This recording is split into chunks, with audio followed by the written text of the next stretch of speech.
Well, next weekend, on Sunday the 26th, the 7th annual Believe 208 Run for the Brave and Finest is taking place once again in East Hartford. It's in honor of Officer Paul Buchanan, who died by suicide several years ago. And after his death, his widow, Trish, has made it her mission to honor his memory by helping other first responders. We are so happy to have her once again joining us here on the Fox 61 Morning News, as she has done year after year, to talk about the race and the message it spreads. Trish, it's so good to see you again. How are you?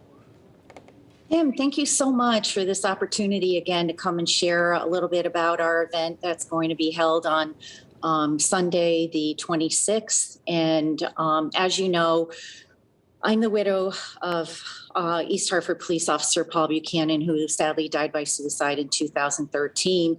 And Paul had written a message to our family to make his death an issue and help others that were like him. Sadly, Paul had suffered from post-traumatic stress due to his job and all the trauma that he saw over the years. And it became our mission to help other first responders who might be struggling like Paul. So that is actually how our Believe 208 race mission began. And it is never easy being a police officer. I know a lot of them. I'm just speaking anecdotally here, Trish, but I hear from them. By and large, they say maybe now more than ever, it's so difficult to be a police officer, even compared to years past. I imagine that makes your mission all that much more urgent. Oh, definitely. We need to still continue to raise awareness. Our first responders, police, fire, corrections officers, they are struggling still. And I'm happy to report, though, at least since Paul's passing in 2013, we have definitely more resources. We have the Honor Wellness Center that just helps first responders. In 2019, Connecticut passed a law. I'm so pleased that provides workers' compensation benefits to police officers and other first responders who have been diagnosed with post-traumatic stress after witnessing, an event in the line of duty. Yeah. And we could talk for an hour about this and about the need for resources and the need for people to have somewhere to go to talk to. And I do want to get back to it if there's time. But of course, we're here to talk about the race, to make sure people can get out there and be a part of it. Tell people what they need to know. Where's it happening? How much would you like for a donation to take part? Oh, great. So the event takes place on Sunday, the 26th, at the Knights of Columbus, located at 1831 Main Street in East Hartford, Connecticut. It's open to everybody.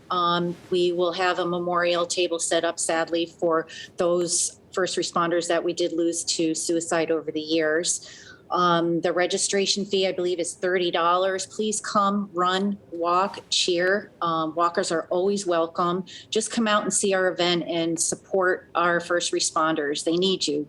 They do. They do. Now, while we have time, talk to me more about how you feel, Trish, that the discussion on mental health has changed or evolved, if at all, since you started trying to raise so much awareness to this issue.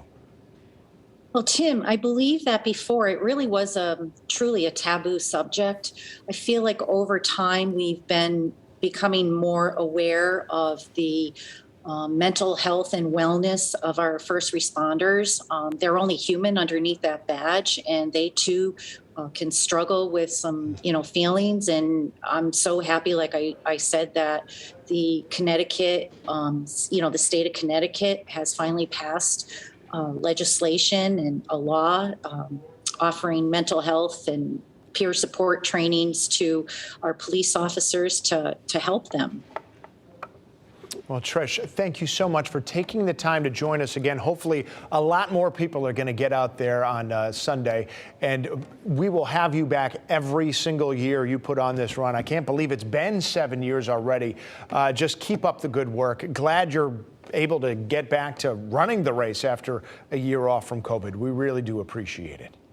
Thank you so much, Tim, and everybody. I truly appreciate it. Trish, it's good to see you again. Trish Buchanan.